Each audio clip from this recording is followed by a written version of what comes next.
Hi, this tutorial is going to demonstrate writing letters in DARS. This will cover both writing letters from scratch and also using templates that can be stored on DARS. In today's scenario, we wish to send a letter to our constituent. In this example, we're going to invite them to visit the university, perhaps as a part of a stewardship program. So there are three very easy steps when it comes to recording correspondence on DARS. Step 1 is to decide whether you want to write a letter from scratch or use a template letter that's already been stored on the system. One of the main advantages of DARS is that over time it will eventually record every point of contact the university has with a particular individual. These are called interactions, and this is what step 2 entails. So finally, you might well receive responses to your correspondence, and the last step will be to look at how these can be recorded on DARS. So step 1. Writing a letter or using a template. In today's example, we're going to invite a friend of the university to come and visit. Firstly, locate your constituents record. If you're having trouble finding their record, consult the training manuals for useful hints and tips on constituent searching. Now that we've found our constituent's record, we're going to want to write a letter to invite him to come visit. We can do this by clicking the Write a Letter button on the toolbar within the record, or we can use the Write a Letter link in the task pane on the left-hand side. Now we need to configure some address settings. We need to select the addressee format that the letter will bear. We need to select the address to which to send the letter, and the salutation that will open it. Now selecting these options now will mean that Word can copy these into DARS when we come to create our letter. Next, name your letter. Remember to use the naming conventions so that you'll be able to find out which documents are yours later on down the line. Now you need to decide whether you A, want to create a new document, or B, use one of the template letters stored on the system. We're going to have a look at both options, starting with A, creating a new document. So select the Create a New Word Document radio button. And now click on Edit Letter to load your word processor. Here you'll have a blank Word document where you can begin to write your letter. Now at the top you'll notice that it's defaulted to the Mailings tab, and you can now select merge fields which you can insert into your letter. These have been taken from the DARS screen that you previously completed. So by putting these into your document, it gives you a form of automation when writing letters.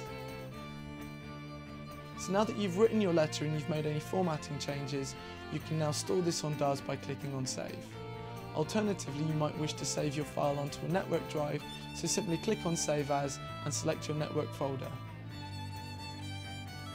The second way that you can write a letter is by using one of the templates that has been stored in the letter library. To use one of these, click on the Use an Existing Letter from the Template Library radio button. Click on the binoculars to search the library. Use the name, letter type and site fields to locate your templates. Remember, using the naming conventions will make it easier to find your letters. The letter type allows you to categorize what type of letter, and the site fields allow you to apply site security to these templates.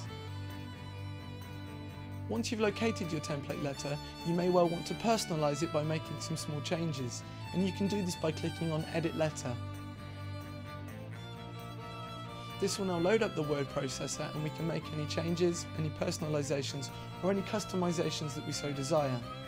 Remember that you can use the Save As functions to store the document onto a network drive, or simply clicking on Save will save the document onto DARS.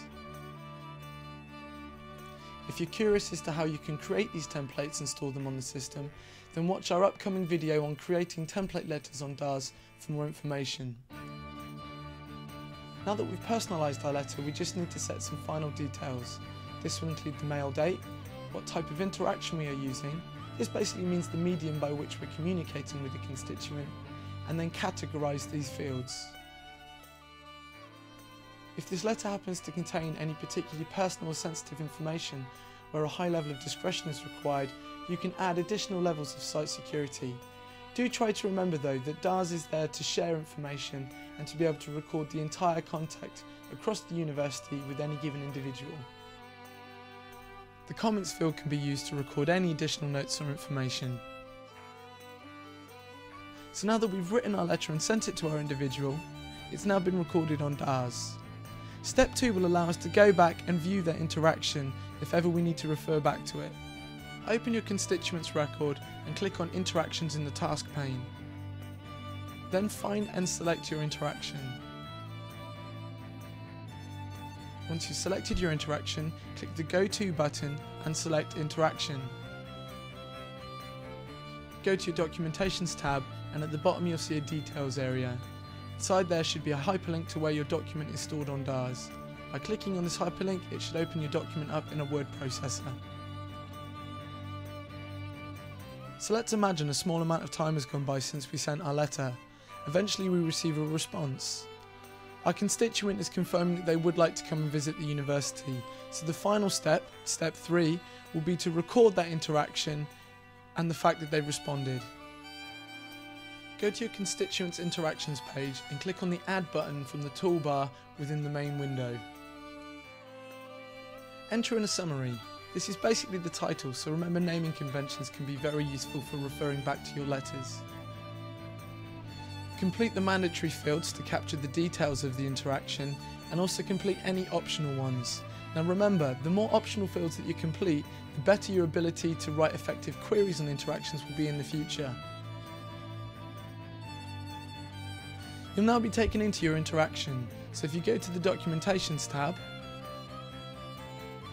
you can add your correspondence as either a note, which is a free text field, a media link, which is a link to a website or other media source, or as an attachment, which could be a form of document.